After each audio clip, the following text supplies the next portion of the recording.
Welcome to episode 199 of the Left Behind Game Club. This week, we bring you an interview with Karla and Zimonja and Davey Wreden talking about Wanderstop. Now, this is a really special episode for us. Back all the way in 2017, our first ever interview, episode 4, was a chat with Karla about Tacoma. So it was wildly fitting that they have a new video game out, and we are having a chat, but this time also adding Davey Wreden to the conversation. This conversation is about 75 minutes long. I'm wildly thankful that Karla and Davey took the time to have this conversation that not only dives into some of the narrative nuance in Wanderstop, but also goes to some fun places. So again, thank you to them for the time. This conversation is full spoilers, so I would recommend before listening to this interview, if you are cognizant of spoilers, to grab episode 196 of the show. Myself and Matt Storm both dive in and we have a long conversation about this game.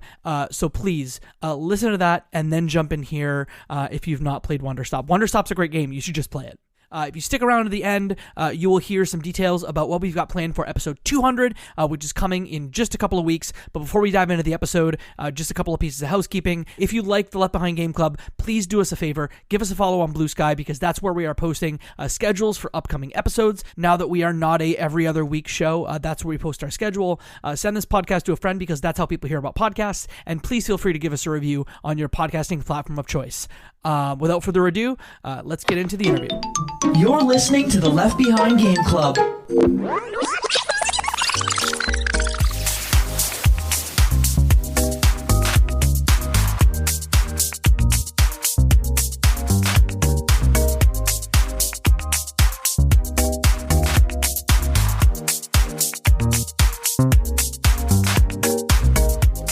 I'm Davey. Hello. I was the writer and director on video games like Stanley Parable, The Beginner's Guide, and Wanderstop, which is the one that just came out. I'm Karla.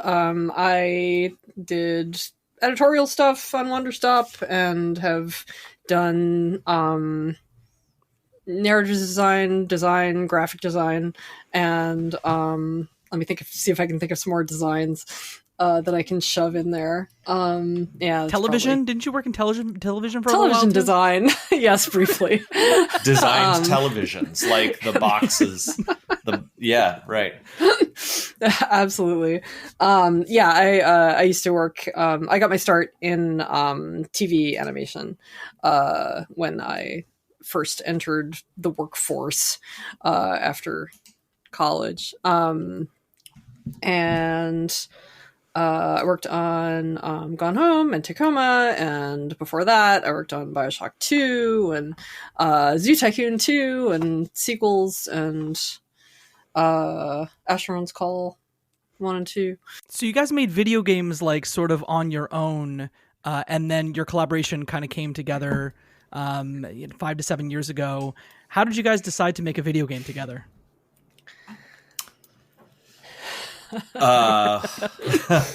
That's such a married couple at work sort of answer.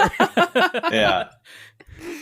So working with people is like we underestimate how entrenched you become with one another. Like, there's a reason that people's work friends are their primary friends. Like, it's really you have to spend a lot of time together and you get to know that person. Anyway, you were saying, Davey. Yeah. No kidding. It really does. It feels that way. But yeah, I had started working on this project just a couple of years before Karla joined. We were in a pretty relatively early stage, and then Karla, came to me and said, "Hey, is there any chance you'd like an editor and a co-narrative partner?" And I was like, "Yes, please. I would love that." So it's really credit to her that it happened.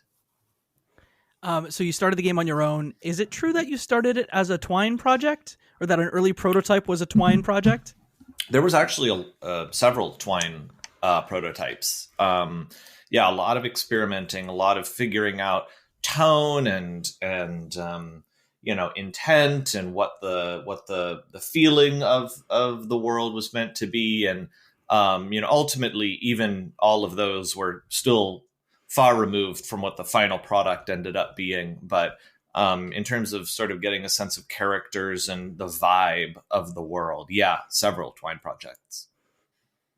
And did it just start as like a seed of an idea of, yes, that I want this to be a cozy game and these are the themes that I want to go after? Or was it something, did the approach sort of start differently?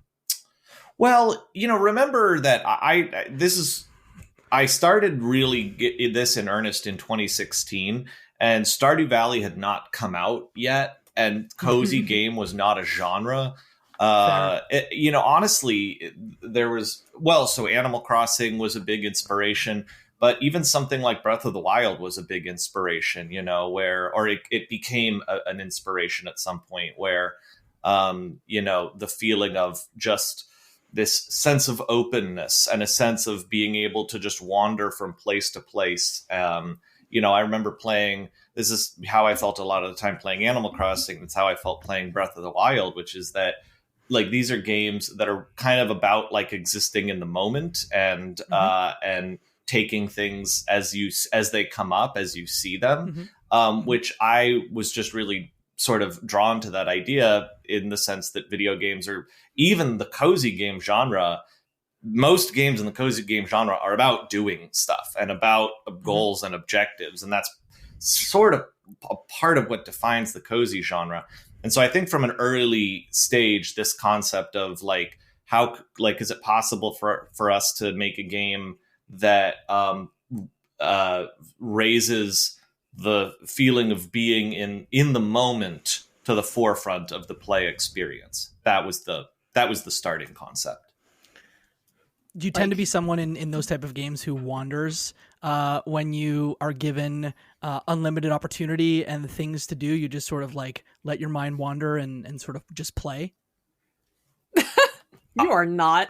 I'd love to be that person. I mean, like, I think that's why, like most of the time, games that offer that, that sort of sandbox type of thing, I'm usually not like, I don't know. I wish I could be that person, but I'm not. I don't know why Breath of the Wild, like, it really clicked for me. It was like just the right amount of stuff to do while also having a tremendous amount of absolutely nothing. I don't know why the blend was good for me. What about you, Karla? What part? Do you like to wander in games like Breath of the Wild?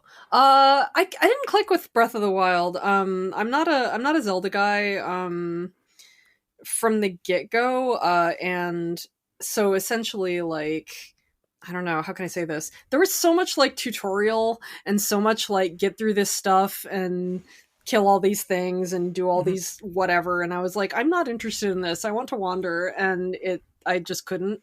So I kind of dropped it. I'm starting to really not like check all the boxes games. So like many cozy games, like Stardew Valley actually is very not my thing. Like I start up Stardew Valley and you just see like your fields all full of rocks and everything, and I'm like, I can see all the work I'm gonna have to do, and I hate this. So it just makes me overwhelmed. I'm like, that's gonna take me forever. Why would I want to do this? So I'm not the target audience for these games at all. I mostly I want to do surprising weird things and have cool narrative experiences mostly. Did that sort of approach get applied to Wanderstop? Because I know that you can kind of just at points do anything you want to with respect to like making tea, giving it to anyone, borrow a tea in every single, you make a pot, borrow, get something. Did that sort of approach apply itself to the way that you tutorialize or direct players in Wanderstop? I feel like we wanted to support people getting to be chill and like experiencing the world at their own pace, and the point of the game is not do all of these tasks and you will become enlightened. The point of the game is find a way to live.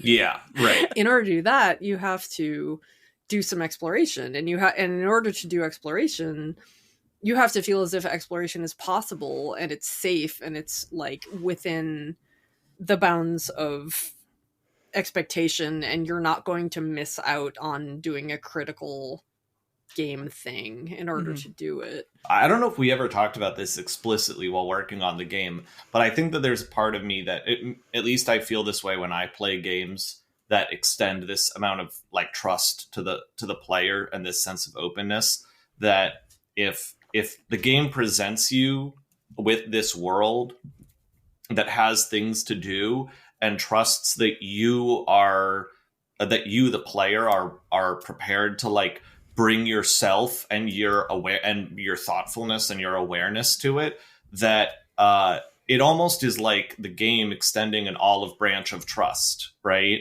And I feel, it almost even more so than the player actually doing all of the things. To me, just when the player knows that those things are there and have been thoughtfully crafted, as a player, I'm like, okay, I don't even need to do all of those things. Just the fact that I know they're there means that I feel like the game trusts me. And that makes me want to engage with it more deeply and more thoughtfully.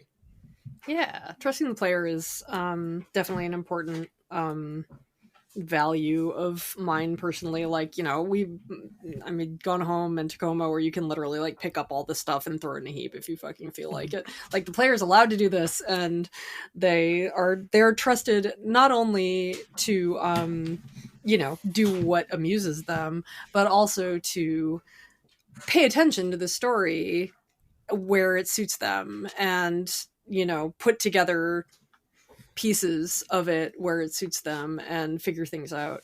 And that requires a fair bit of trust, because the other path is like, in many like big AAA games, they're like, we cannot let you miss a single thing. No, look, make sure that you see this part because it's very important. And you're like, I knew that. I had figured it out already. I didn't need to read the like additional note about it. You don't trust me. And that feels diminishing to the player. So yeah, that's always a delicate balance, like trying to make sure that the player gets what you're putting down, but also has room to maneuver within that, and like they're able to do something with it themselves. Like, we don't have to do everything for them. That's the benefit of trusting. Is that you don't I'm sorry have to make like one of 1,000 wander jokes here, but did the NPCs always wander the way they did? Because I always felt like they weren't on a set path, and that was deliberate.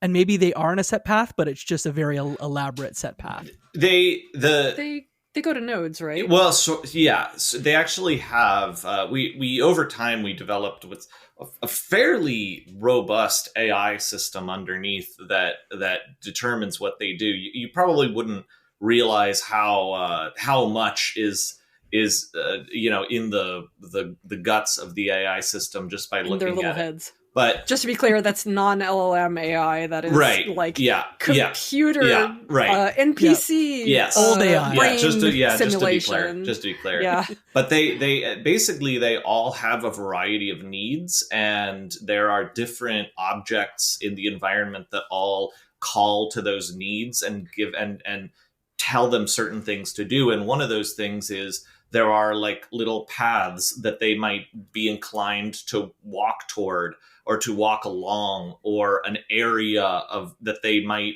be inclined to wander toward. And there are specific things in the clearing that they might each individually be interested in going and checking out and taking a look at. And so it's so those nodes all have a variety of functions, among which is just wandering around.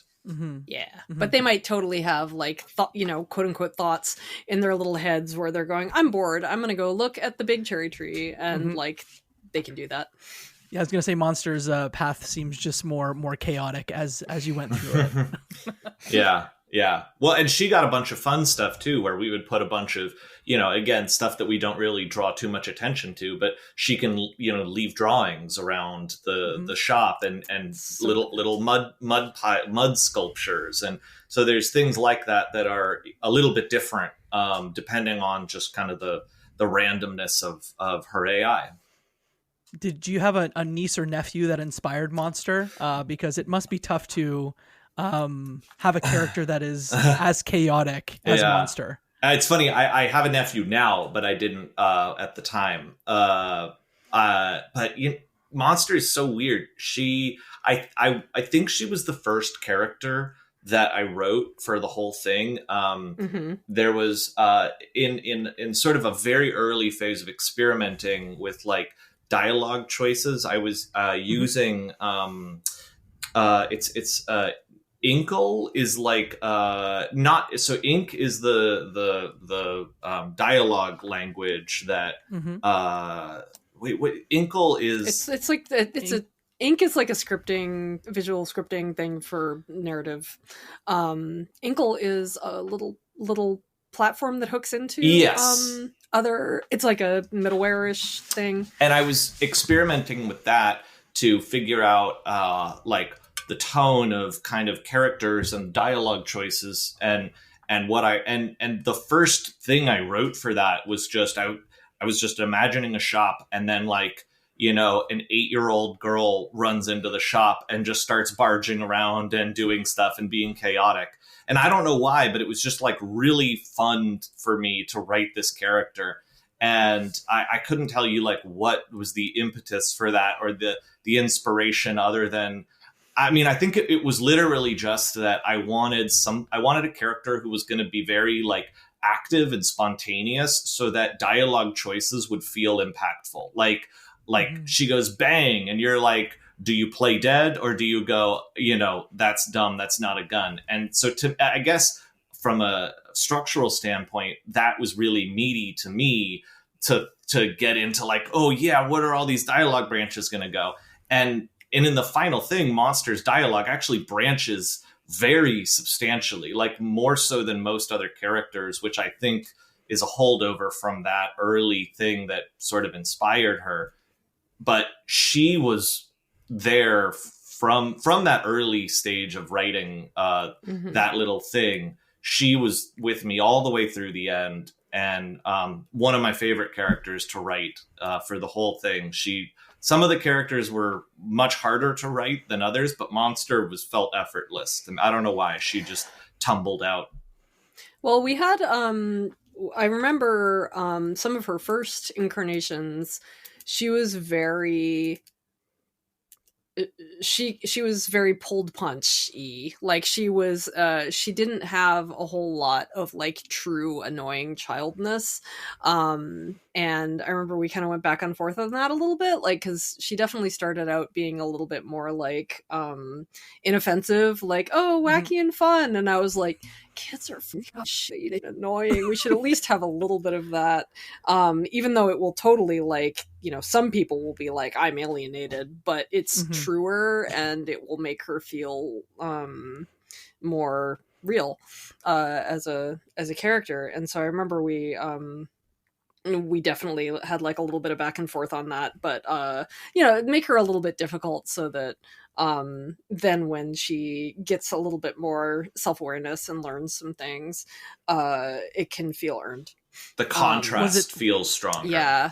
Yeah, it feels earned. If she feels like a real person, and you're like, oh, of course kids are weedish one moment and like sweet the next. I mean, that's sort of a true observation. And it was nice to be able to like actually to reflect that somewhat, because like there's kind of only so far you can go, because like if it's a kid in your family, you're willing to give them a lot more leeway than in a video game. It also sucks because this is just maybe bad as a writer, but I just love kids, and so I will tolerate. I'll tolerate anything. Like I don't care if an 8-year-old could say anything to me, and I'd be like, "You're the cutest thing I've ever seen." So it made me a very poor judge of what was too much and too little or whatever. I think I think she came out great. You're throwing mud about, but that's okay because you're real cute. I know that's my feeling. A lot of people don't feel that way, but that's how I feel. I feel like I'm proud of where we got to with her because it was sort of delicate. Like it was, it is very easy to. A lot of kids in games are very just kind of like cutesy and occasionally say something, at an adult level, and it's like that's the character. And I feel like we did more. Yeah, that's it's a thing in books I can tell all the time where I'm like, that's way too clever for a 12-year-old to say that, Right. It's like when you see on a television show, like, a child's drawing and you're like, the art director did that. Yeah. Or you're like on some CW show and you're like, this 13-year-old wouldn't say this. Yeah. I don't know why I'm going to CW shows here, but so you said pulled punches before. Did you tend to dial Monster like pretty hard and then have to dial them back through like playtesting even internally, or was it something that you dialed and then committed? I think it was just I think this was just in the we may have changed a few things after playtesting, but I just remember like some early drafts she was a little bit we were a little more afraid of her like annoying people, and so we identified some some strategic points where she could be a little bit of a shit, especially to Alta, because Alta's also kind of a shit. So like having them, bounce off each other a little bit, and that felt true because they're both like, obviously like they reflect one another somewhat, and just the sort of hair trigger like jerkness of them both was more fun to make happen. I will say Karla's being slightly generous in her description of this, because it was, in my memory anyway, largely me who was pulling the punches and Karla going, "Come on, Davey, come on, let's hit him harder." So I think I just was very unused to writing this sort of cast of characters like this, right. and it just took me a long time to figure out how to trust in the characters to be sort of like antagonistic toward one another, and to let them be a little bit more hurtful. Isn't maybe hurtful is the right word. But like that, to let them like hurt one another more and to be okay with that. Yeah. It's like, it's not, compliant with like the true coziness of some games where it's like, no one will ever say a mean thing to anyone. Like it's not that, but it feels real. They feel like real people that might actually do these things, and that is what I'm going for at all times. I feel like we did a good job with. I think Monster came through feeling like a real character, like a real person. I think. Yeah, I mean, do you agree? What do you think, Jacob? Yeah.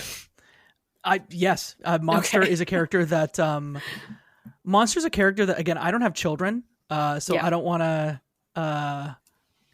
I think I'm probably different than some players, but I had said, this Monster's doing things. Why won't Monster just sit in the corner and just like do what they need to do, or just behave? But that, once I realized what Monster was there to do, I was like, oh, I'm okay with Monster being a bad girl.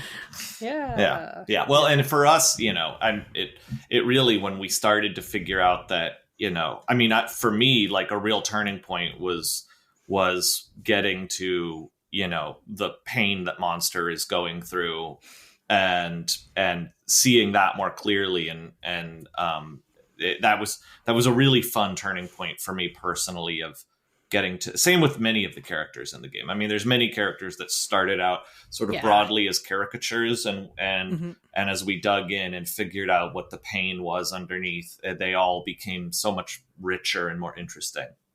Yeah. Because I'm assuming that you had gotten some like version 1 of the story, or at least like, part of it done, and then sort of, crafted the rest when Karla came in. Can you describe kind of what it was like when Karla came in? I know that we talked a little bit about like making the characters more punchy, maybe a little more raw, but what was the collaboration process like? did you have? What did you have when I came on? You had mostly Boro as a character. I feel like we didn't have like storylines so much. Like we had Boro as a character, and Boro is eternal. Boro will never change and has never changed.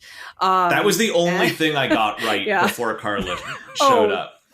Boro is just this a perfect sphere of a man that need never change, and friend shaped. Yeah, 100%. Like he was fully formed. He came fully formed from Davey's head, and he was already perfect. Everything else I had to work for. Yeah, which is normal. But you had some Alta, you had some Boro, you had some Demon Hunter, Gerald. You had some Gerald. Like, sort of. I mean, yes, but also like it was really just vibes. I mean, there was dialogue. But I don't know if we ended up using a single line of dialogue that was written when Karla came on. It's possible there's a couple little bits and pieces here and there, but Alta, Demon Hunter, Gerald, it was really just kind of like, here's concepts, right? Even Alta was in the early stages, there was even a very early version where she didn't even talk, and she was more like a silent protagonist. And so, just to the shift of leaning in so much more to the bite and the edge in her storyline.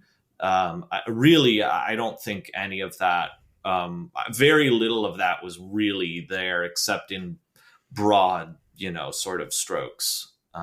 You're a big rewriter, so you will rewrite stuff at the drop of a hat, so just throw it out and start over. So it's more of a process of I don't even know how to say this, it's refinement, but it's refinement in just rewriting the scene rather than taking out a couple pieces of the scene, kind of thing, or writing a whole version of a character and then going, hey, there's this one portion of it that hints at something interesting happening. Let's keep that one thing and rewrite literally everything else sort of around that sentiment that we've honed in on. That kind of thing happened.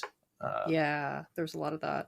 So there wasn't a full storyline. Frankly, I don't think it's that common for games to be even narrative games. I don't necessarily think it's that common for people to be here's the plot, I'm going to implement this plot, and then it is like that forever, and never loses that shape. I don't think it's that common at all. Every game I've ever been a part of, that has narrative, there's been a significant portion of having to find your way and find the characters and nail down what was needed for the game, rather than what you thought was needed, or what was needed at an earlier point. It's a little bit more iterative than it probably looks from the outside. Was tea making always in the mix? At the beginning, it was. Well, you had coffee at one point, in an early prototype.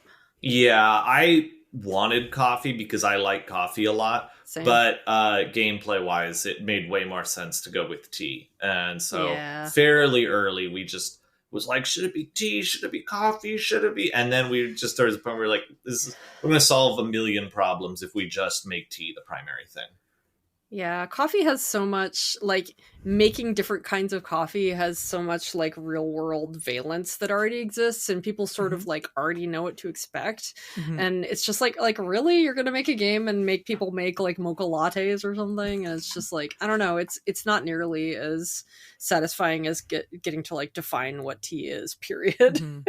Where, in the real world, you hit kettle and you put, boiled water with leaves, but you can make it much more whimsical than just that. But it can be any leaves. You can make, the tea can be chamomile, it can be Camellia sinensis, it can be, peppermint, it can be all, and any combo of all these different things. Whereas coffee is generally just coffee, whether it's either more concentrated or less concentrated, and you put milk or water or something sweet in it.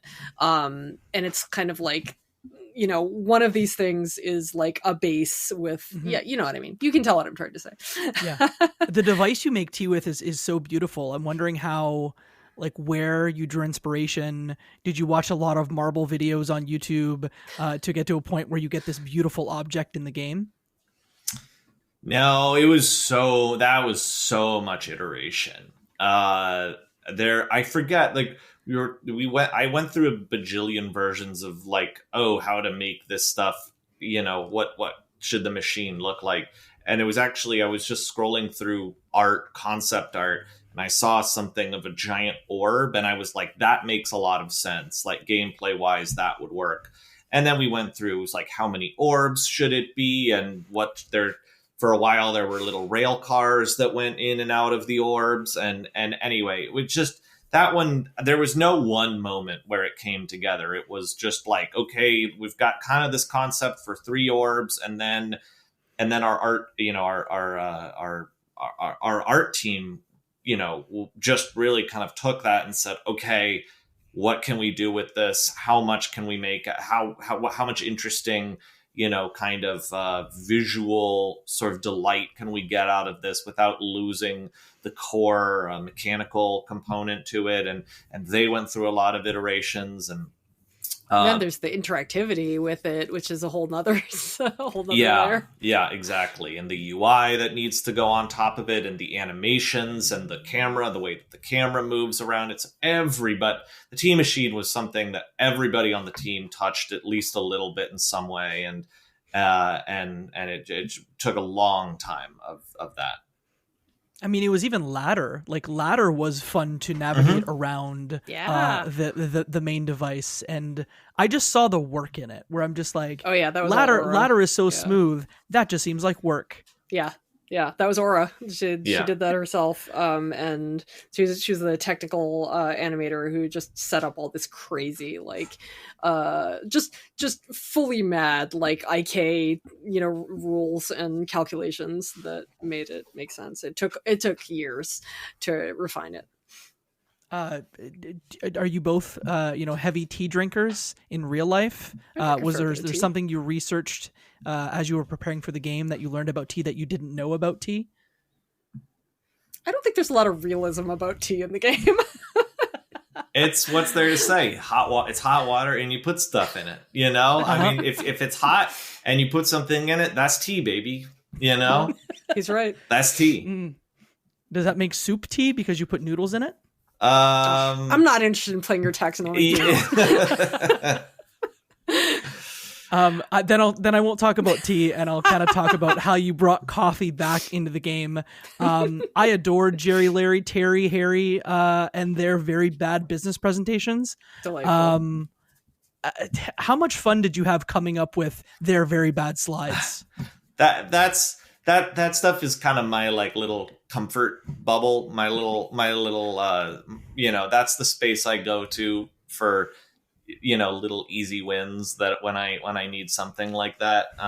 It's actually, I mean, there was an amount of Stanley Parable that of that aesthetically that I was able to draw on in kind of a simple way. And I think early on, I don't know why I was just like, if we just drop some business dudes in here, like, I know I can write some dumb little dialogue for them that's just gonna, like, there's nothing like serious or meaningful about it, but it does, structurally, it comes after the big sort of cut scene that reveals Alta having done this really terrible thing, and going through withdrawal and coping mechanism and dealing with that, and it's like a pretty heavy sequence. And so it actually made a lot of sense that, okay, following that, here's a good opportunity to just kind of like bring some levity into it. And so even though it largely just came from me feeling like, oh, I'd like to write some dumb jokes and get a couple,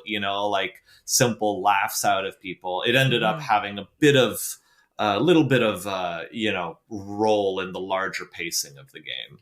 Oh yeah, it was necessary. I mean, like, not only was it sort of a little bit of respite to watch them, run around like idiots, but it also is like, man, business, especially in that kind of like 80s 90s like conceptual sense, it's hilarious. Like, it's hilarious by itself. What's business? No one knows, certainly not these guys. And that's joy, but also just the reminder of these like amorphous business structures, and like, people trying to make the line go up on a graph while Alta's, basically trying to keep her head from blowing apart from trauma, is like very satisfying. Like, all the dumb shit that people think is very important, contrasted with what Alta knows is very important. I think that was a necessary juxtaposition. Was that the reason you brought coffee into it? Like, tea is this beautiful handcrafted thing, and then coffee is put bean in jar, make coffee. They all drink gas station coffee, you know it. Yeah, they do. They do. You know they do.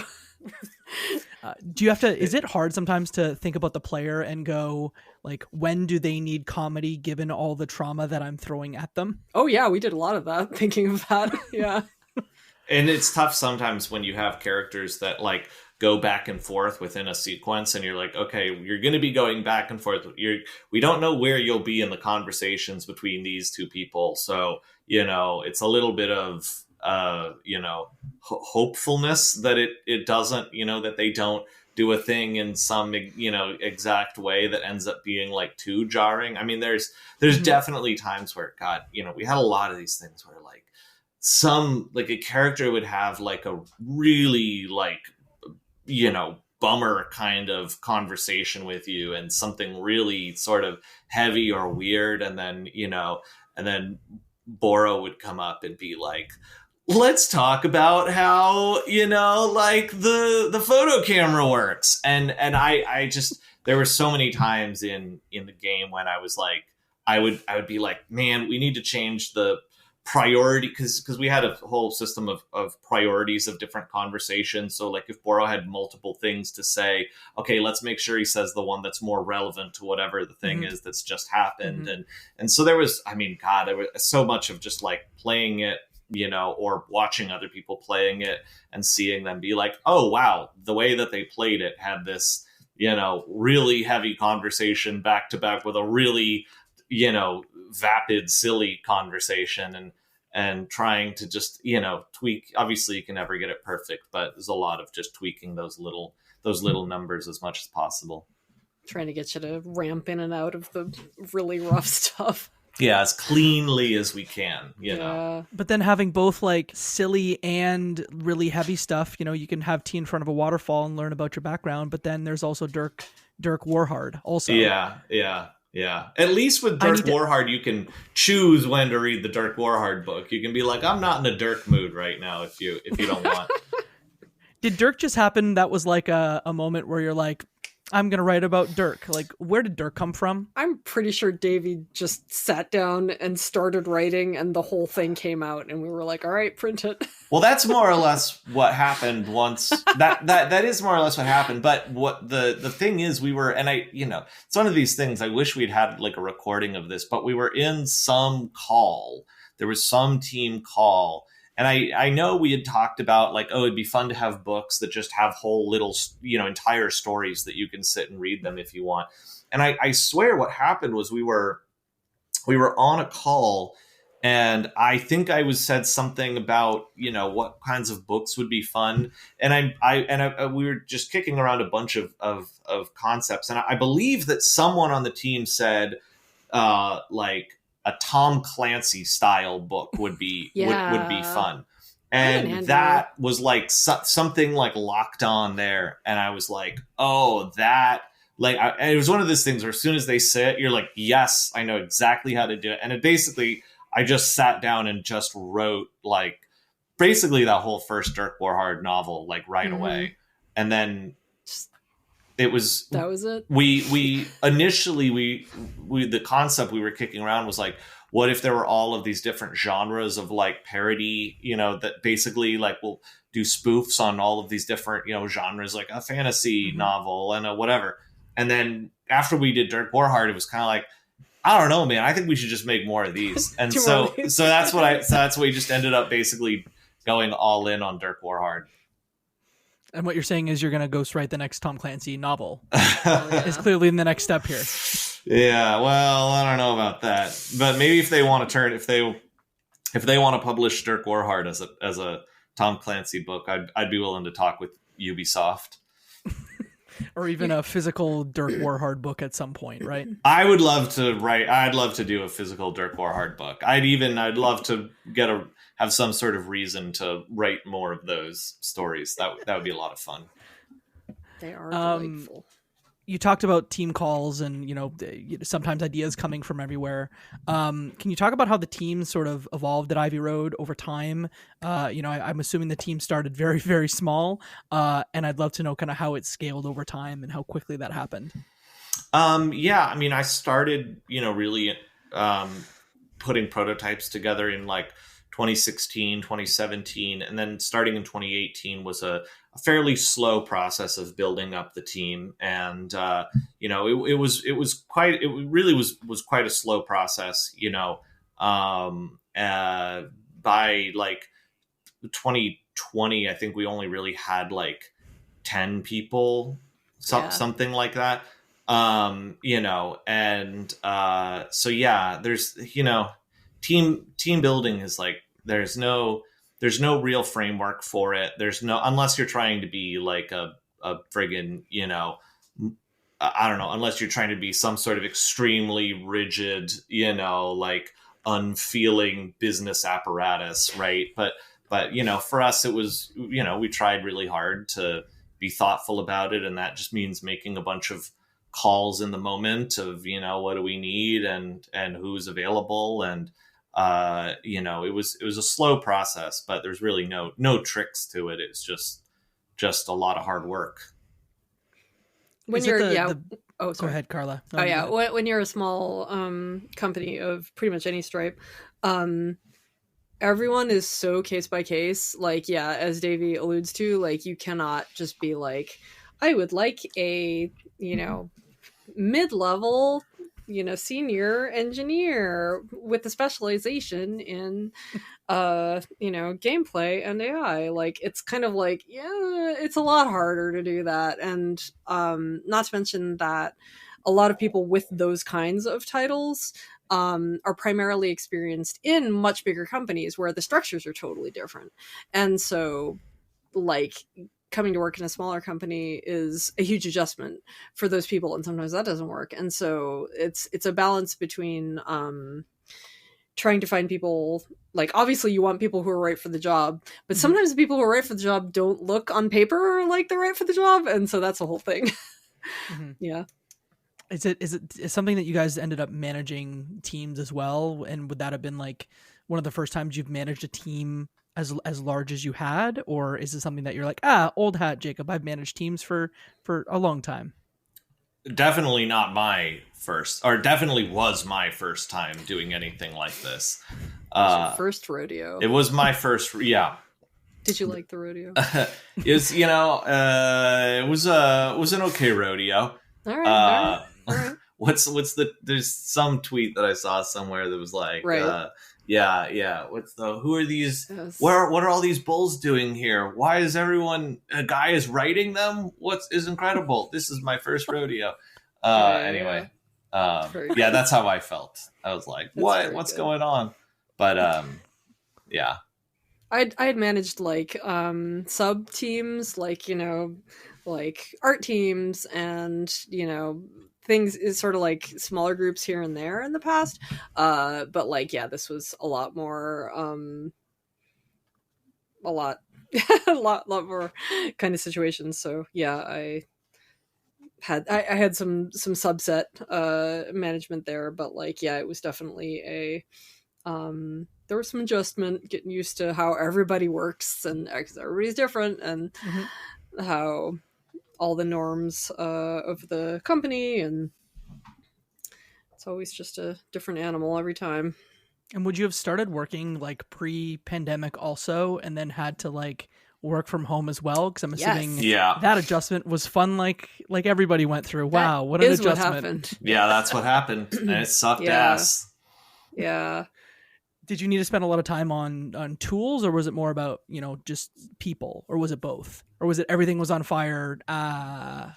It was more like the last part, I would say. The screaming. You mean? It was This was a very large game for a first time to be building a team as you're making it. The much smarter tack would have been to get like a small game out the door with a smaller team, and then build on those tools and those skill sets. Unfortunately, there was a lot of infrastructure, both in terms of personnel but also in terms of the game, the game architecture that needed to be done, simultaneously with one another, and that was very challenging.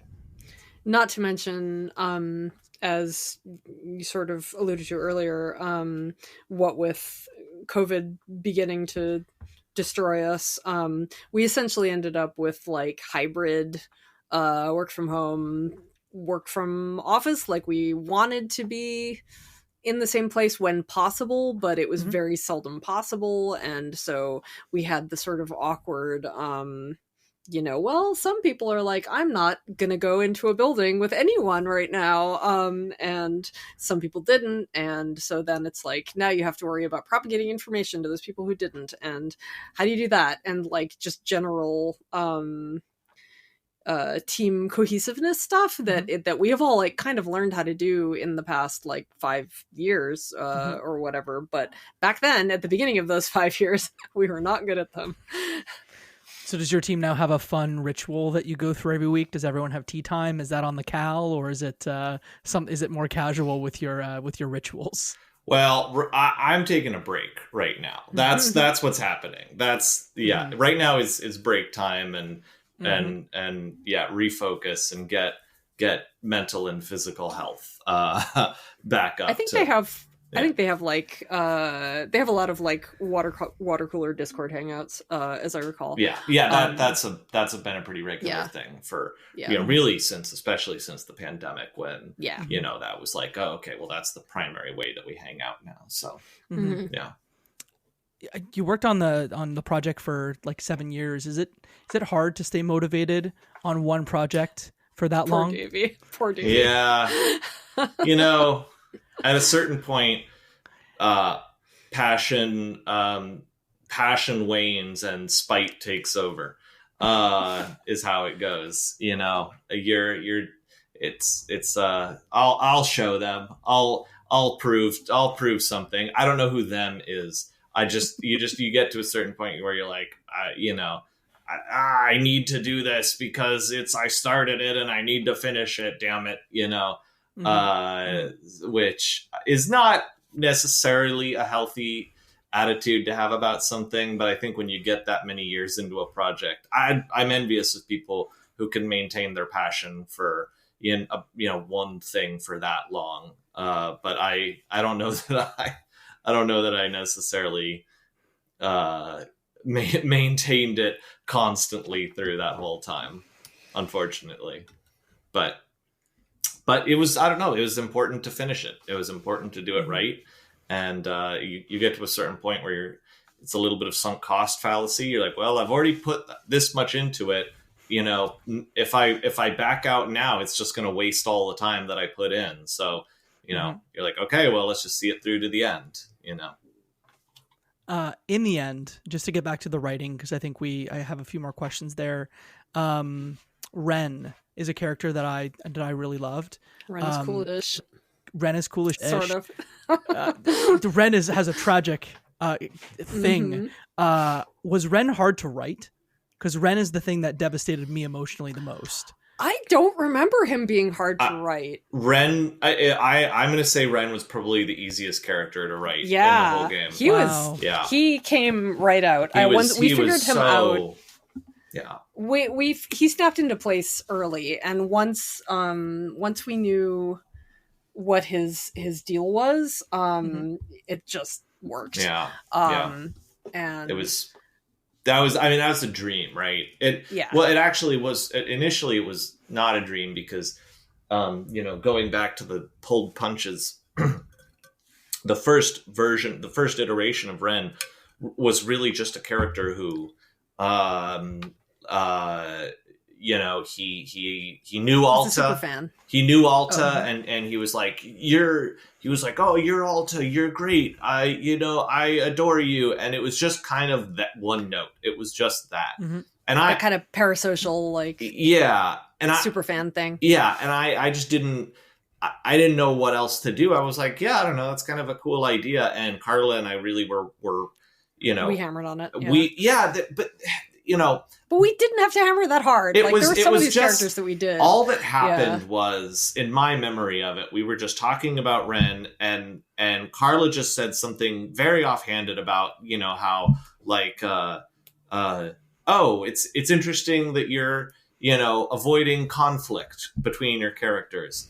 And and I hadn't really thought that I was doing that necessarily, but when she said it, it was very eye-opening for me.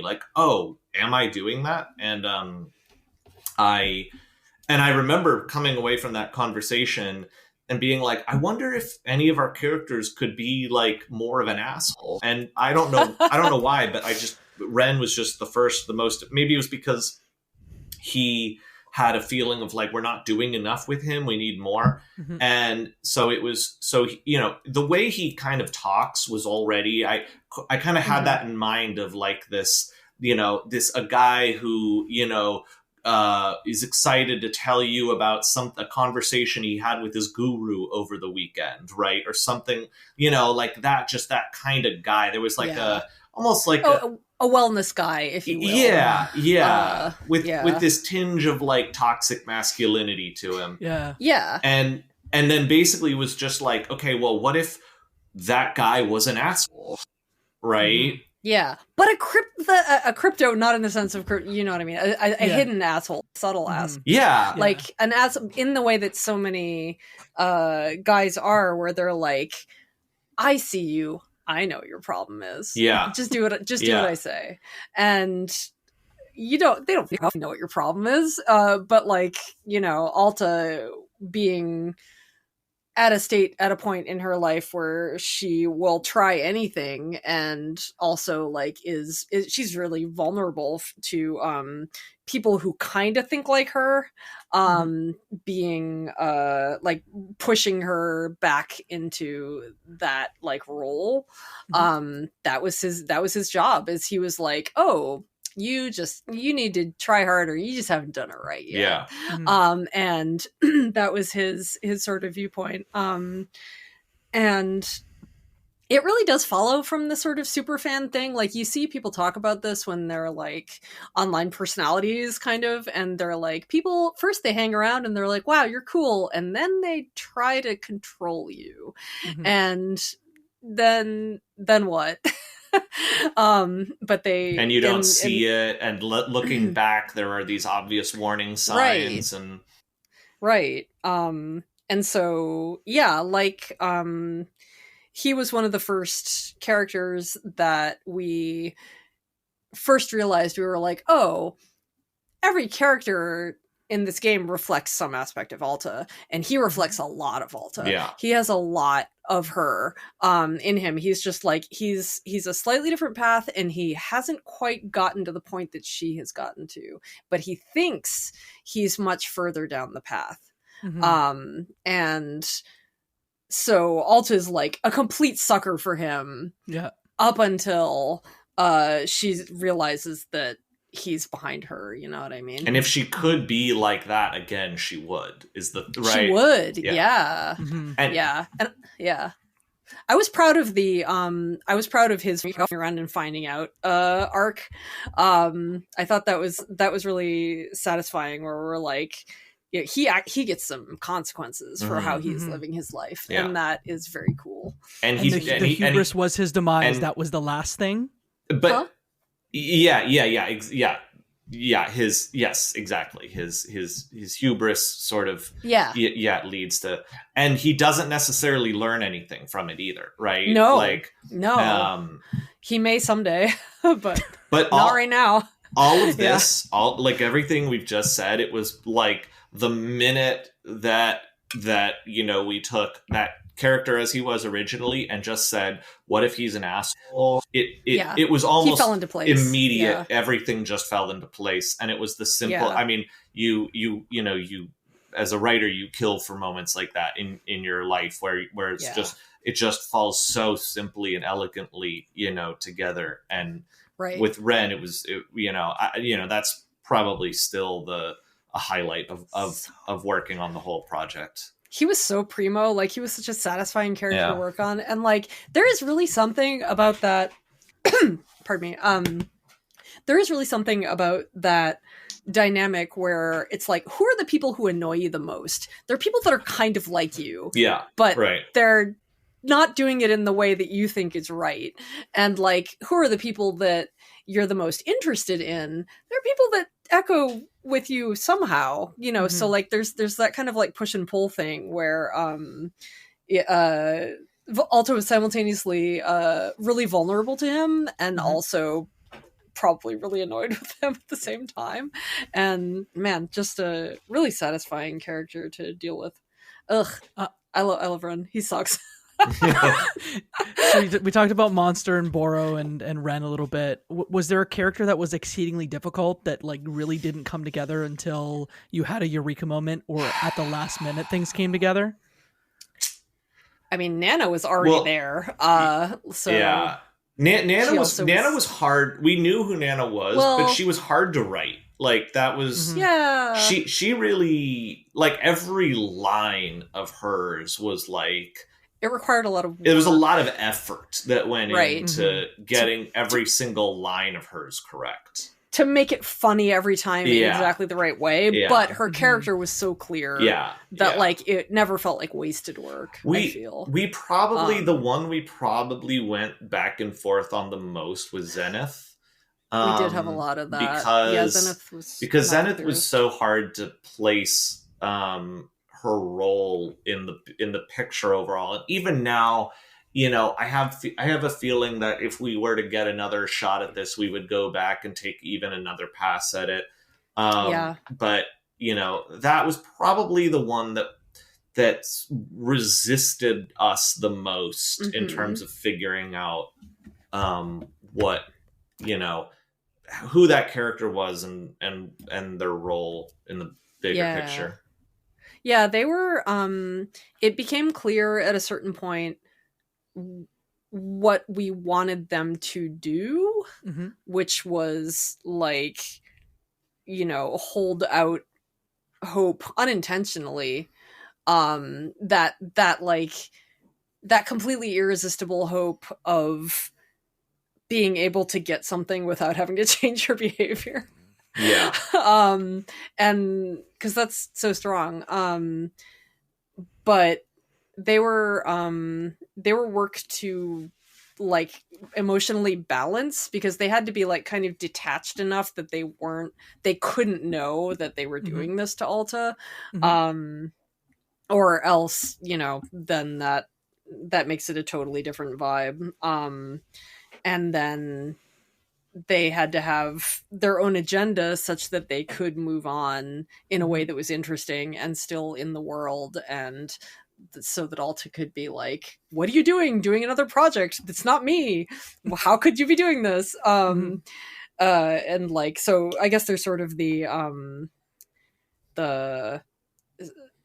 almost the, I don't know. Would you call Zenith self-centered? I feel like they're self-centered in a like really, in a cosmic way. You know what I mean? I mean, in like a non-threatening way. Yeah. They're self-centered in the way that you would like self-centeredness to be, which is that like, I like me. I am. That's enough. There's a fundamental belief that I am who I am, and I like, and that's.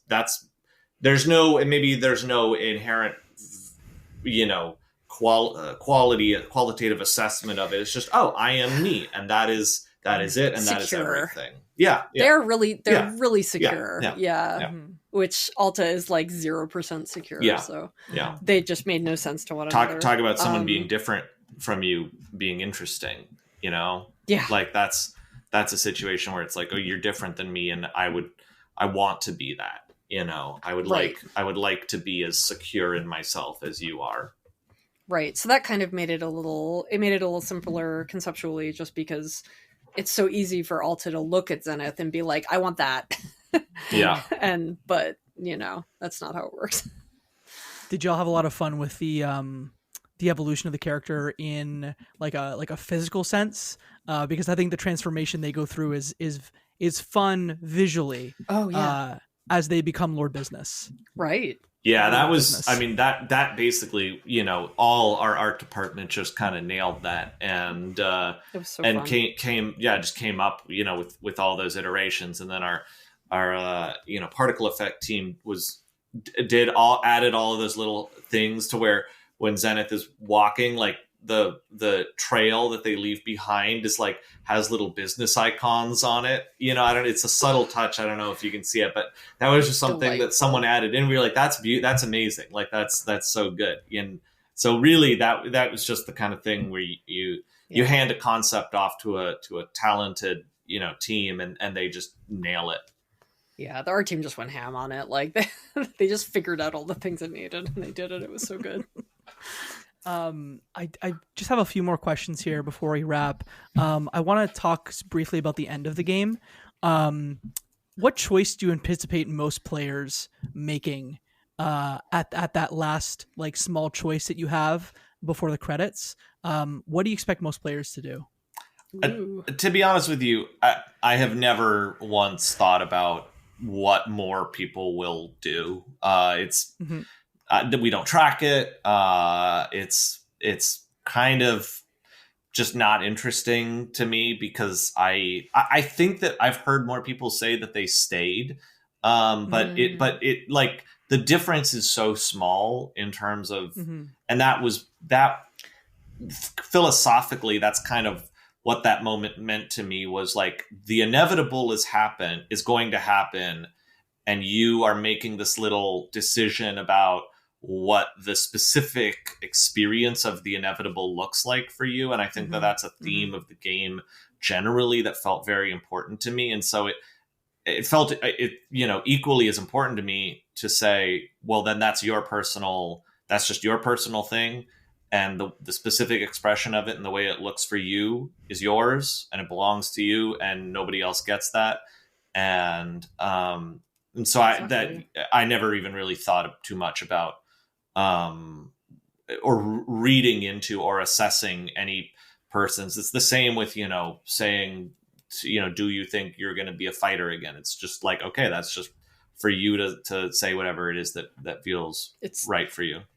The choice is the important thing, not like being able to make the choice and having, you know, paths available to you is the important thing, not to, you know, please the majority. It was the same with the decision to give Monster the sword in that forest cutscene where like there's an obvious correct answer there, right? It's not like we don't hide the fact that one of those is the good outcome and one is the bad outcome. But you get to choose. But it felt really important that it be a choice because you know, that's what Alta is going through at that moment, is realizing that she does actually have a choice and that she does have the option of going back to being the person that she used to be. And that even after this game ends and she leaves the forest, she's going to have every choice to go back to being who she was before all of this. And so just the act of saying that this is a choice and it is something that you are actually in control of deciding on, that was kind of the entirety of the design intention there. Just essentially just a meditation on the fact that like you're not in control of everything, but you are in control of some things. of this moment, whether you need more time or whether like you just want to move on, right? Yeah, and that's a small choice, but it's your waking life is mostly made up of choices on that caliber. That's most of life is deciding on small stuff like that. Not to mention that if you do want to stay and putz around in the clearing for a while, having that choice there means a lot to you. If you're like, no, get on with it, then that's one thing and you don't have to worry about it. But like for the people who do care, allowing them to like make the choice that feels better to them, like that means a lot. When you look back at development of Wanderstop, what are you going to look back at most fondly? Or what's the one thing where you're going to be like, man, that was great? There's just these like things where it's just, I don't know, it's just small stuff, mostly in the process, in the act of putting this stuff together. Like, talking about Ren's character coming together was one of the true delights of my career, honestly. Same with getting to discover Monster and getting to discover Nana and discover all these rich, interesting little things about them. Getting, moments where we would go, oh, this is who Alta is in this moment, and this is why she's making this or that choice, and just things where we would put small little affectation into the lines that would reflect like that, just in a really kind of mundane way, like, oh, we get who this character is. Those moments where Karla and I went back and forth on that was, it's so much of game development is chaos and headache and heartache, and but to get those little moments out of it is incredible. I agree. I think some of my favorite moments are those where we were like taking a walk and just like hashing out some character thing, some connection, some like dynamic between characters, and just hammering on stuff, because it always, how can I say this? I feel like we never had a day where we were like, let's figure this out, and we made no progress. We always made some progress. We always figured out something, and we always figured out how to move forward somewhat, and we learned something more, and we had like a new direction to point in, and it always felt like we were able to find the path when it came to direction and clarity and character specificity, and that was really satisfying because it just all felt so, I don't know, productive and positive, and like the system worked. But yeah, I have fond memories of both. Yeah, us like, walking around on the seawall and just like, and suddenly like, one of us has like some epiphany about something, and we're like, oh shit, we absolutely have to do that. That's perfect. And also like the times when we were just going through a script line by line and just being like, okay, what's the emotional state she's in right now for real? Does she have any hints of this? What about if, and just like really hammering on each line and whatnot. I loved that, man. Felt really good. I don't know if this is a common thing or not, but that's like that really granular line by line shit. Mm-hmm. I don't know. I loved it. I had such a blast. It feels very like, you're moving stepwise through time and like making everything better as you go past. It's just nice. And like I also am fond of the moments that we like negotiated to something that was harder hitting, like sort of like we were talking with like, the whole we're trying to please people. And I feel like at some point in the process, my mindset shifted to like, no, this is going to be about truth and characters. And Davey was like, all right, we're going to do it. And we really tried to, like, I remember there was a few big moments that we were like, this has got to hit harder. We're going to make this hit. We're going to make people feel bad. And, we're reading over those lines and just hammering on them in the moment. And then I would go back and read the previous line and read the one we had just written. And I'd just go like, oh, oof, oh my God, we got it. Like this hurts. Yeah. We've hit, the center of this character and they're feeling it. And that meant a lot that we went with that. And I feel like when I see people talking about the game, they often talk about the breadth of the writing. They're like, it's funny, hilarious. Also, it made me cry. How can I say this? Sometimes that can be a very shallow sentiment, but like we actually crafted all those pieces. Yeah. We decided when it would be time to be funny and when it would be time to punch someone in the gut. And so it means something to us. I think what we decided, and this, there's all sorts of downsides to this, in terms of the court of public opinion. But, we said, okay, we're going to go all in on really hitting and hurting a specific kind of person, Yeah. And we're basically just gonna shrug our shoulders to the people who don't resonate with that, and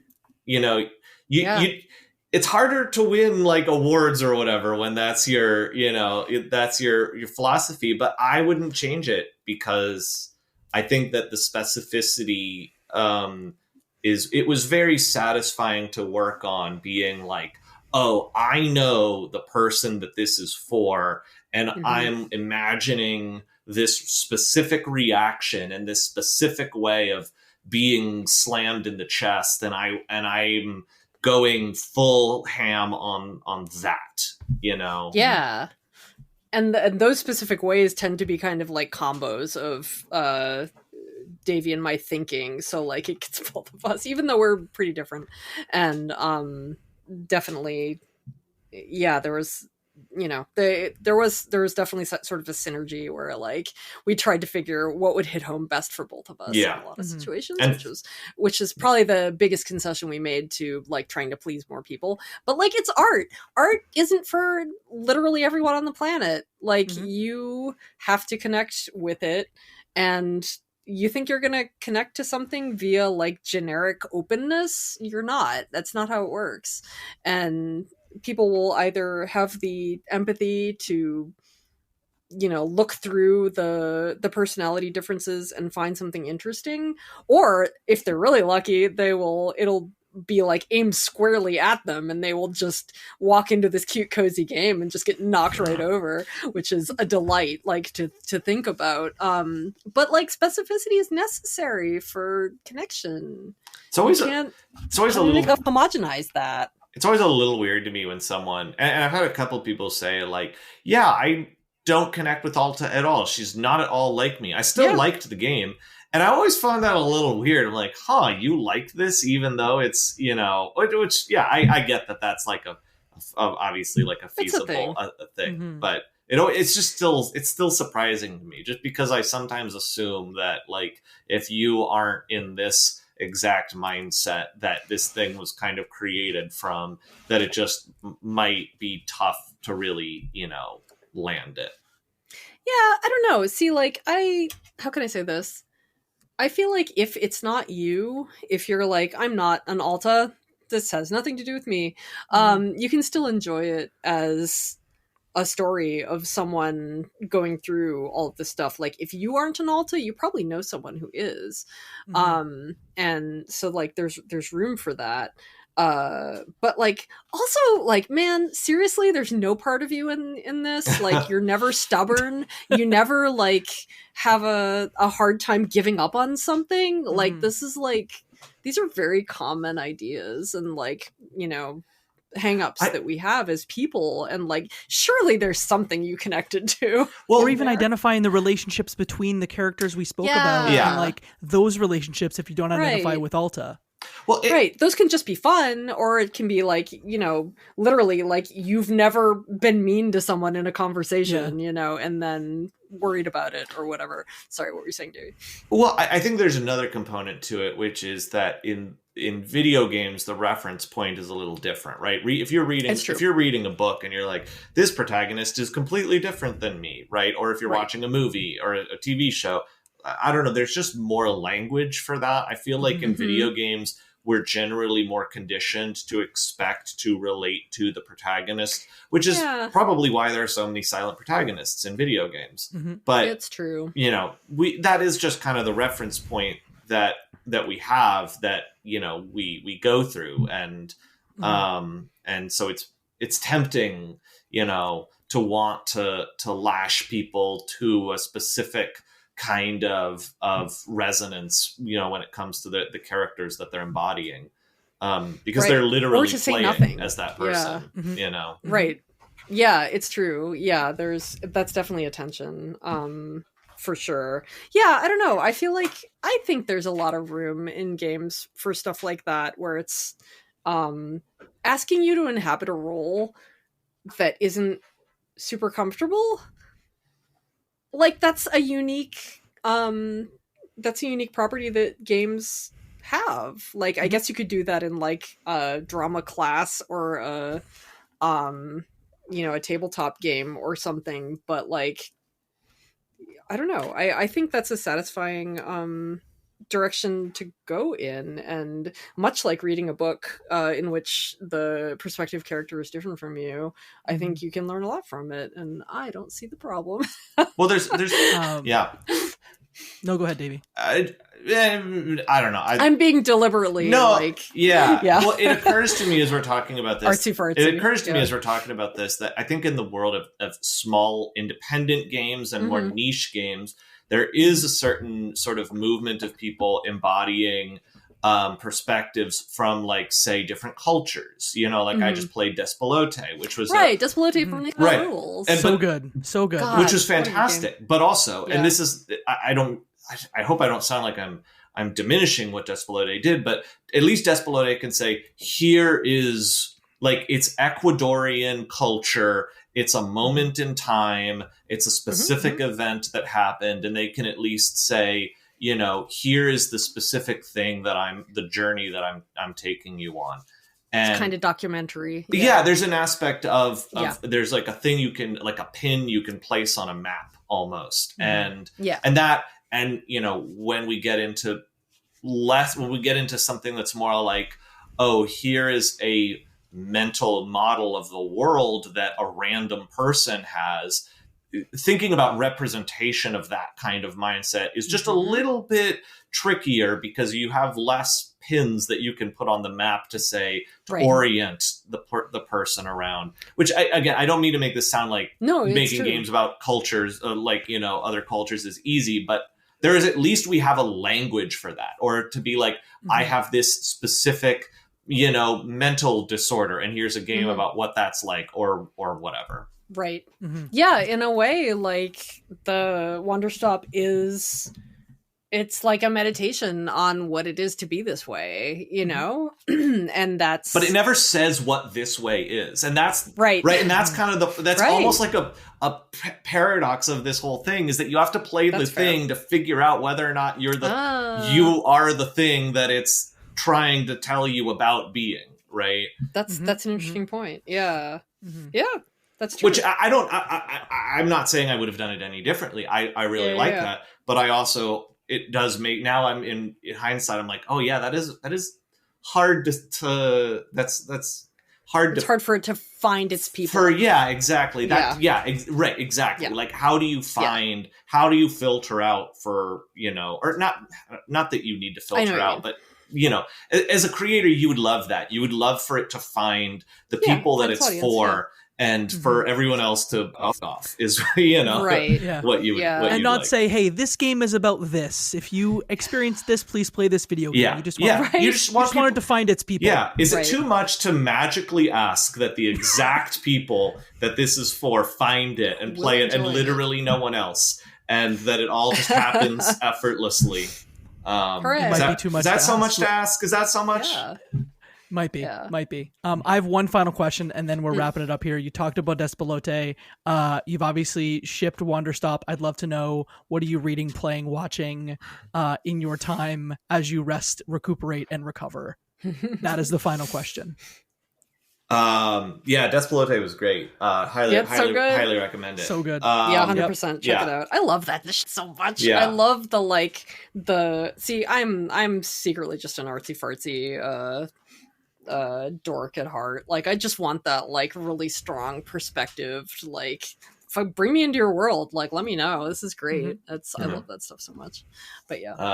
I'm on a weird novel kick right now. I don't read a lot of novels. Lately I've been reading more nonfiction, but a couple of incredible ones have just hit me. I read Bel Canto by Anne Patchett, which was great, but that led me to reading a more recent book of hers called The Dutch House, which is a really wonderful novel. And then I also, oh my God, I just read The Remains of the Day by Kazuo Ishiguro. I don't know if he also did Never Let Me Go. And The Remains of the Day is, it's probably a top 10 novel of all time for me. I thought it was stunning. It's about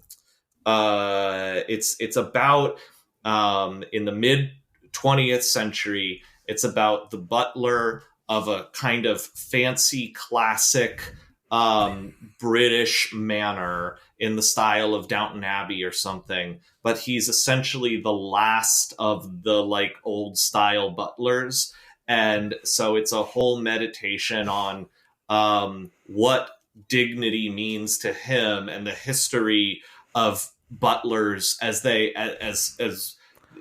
service is a craft to them. Wow. And it's so rich with detail. I mean, talk about like specificity and culture. It's so rich and so beautiful and so like simple and mundane. It's the kind of thing where it has that Britishness of like, we're not going to talk about our feelings, but all of the feelings are communicated in entirely implicit ways.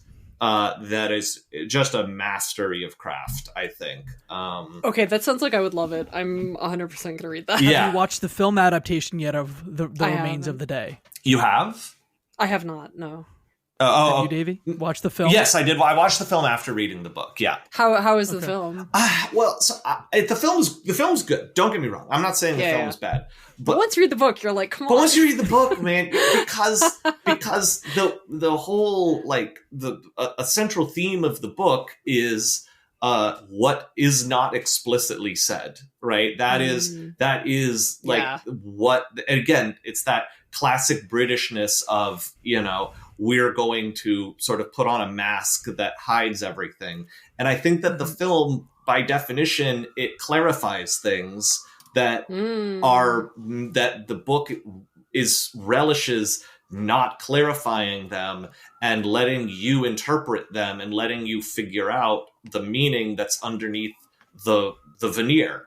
And interesting. So I just think that as a book, it's such a perfect format because you by definition, you have to infer. Right. So anyway, yeah. That's delightful. I feel like that is a good double feature with a Jeeves and Wooster book or something. Just for the sake of having the comedy version that is completely not focused on anything like that. Delightful. But for those of us who aren't British, probably still has a significant amount of cultural inference that you have to do. But the tone is totally different. That's pretty funny. Karla, anything from you? Karla, for you? Well, I just finished reading Rake's Fall, which is a good book. Same guy. who wrote Saint of Bright Doors, which I think is more accessible if you're gonna jump in with that. Saint of Bright Doors is lovely. I'm not really a big fantasy person, but there's certain kinds of like, urban fantasy that hit good for me. Usually sort of like blending the sci-fi and fantasy thing. That pleases me personally. And that one did it. It was a really good time.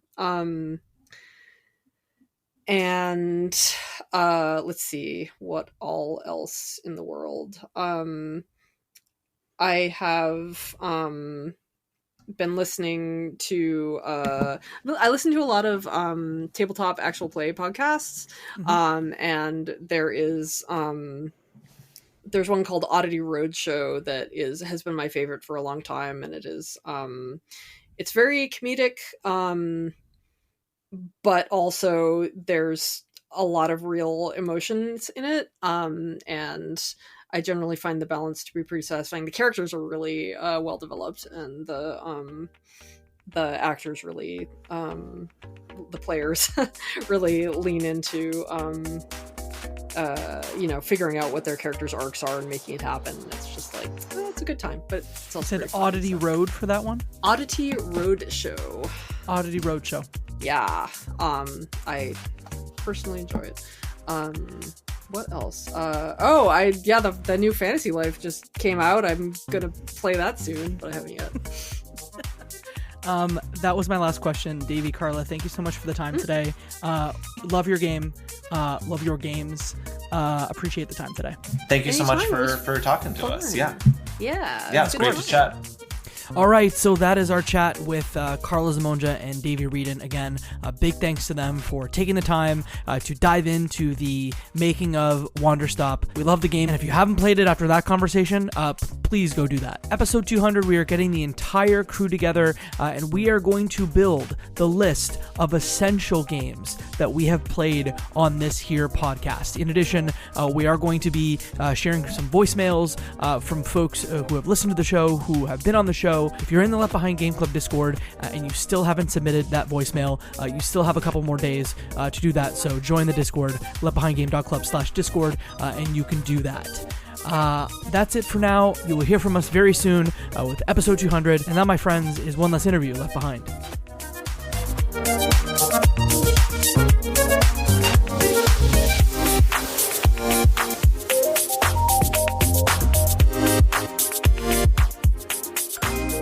Do you feel like you're the only person in your circle who wants to go deep about video games regularly? We were like that too, until now.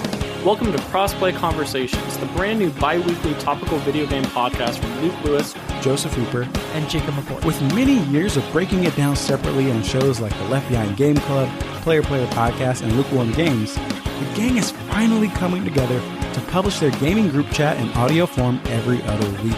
Expect roundtable reviews of the latest games, profiles of upcoming indies, and insightful conversations about essential topics in the video game industry. All with a mostly positive, insightful, and fun style. Help us out by subscribing on your podcast platform of choice to get the first episodes delivered straight to your feed. And follow us on Twitter at Crossplay Convos for updates about the show. Cheers and happy gaming. Do you find yourself playing older games and wishing that there were new discussions about those games? Enter Tales from the Backlog. Hi, I'm Dave Jackson, and on each episode, I'm joined by a guest to break down those games that may be stuck in your ever-expanding backlog. Each episode looks at one game in depth, focusing on mechanics, story, music, and other aspects with no spoilers until a clearly marked spoiler wall in the middle. If you've played the game, go ahead and climb that spoiler wall and enjoy in-depth story discussions, and if not, jump out when we warn you and maybe go play that game for yourself. We have over 100 episodes in the feed, everything from Disco Elysium to Tunic to discussion episodes about how to get into horror games, and if games actually need to be fun, or if they have more to offer. I guarantee that there's something in there for everybody. Once again, that's Tales from the Backlog, available wherever your podcasts are found.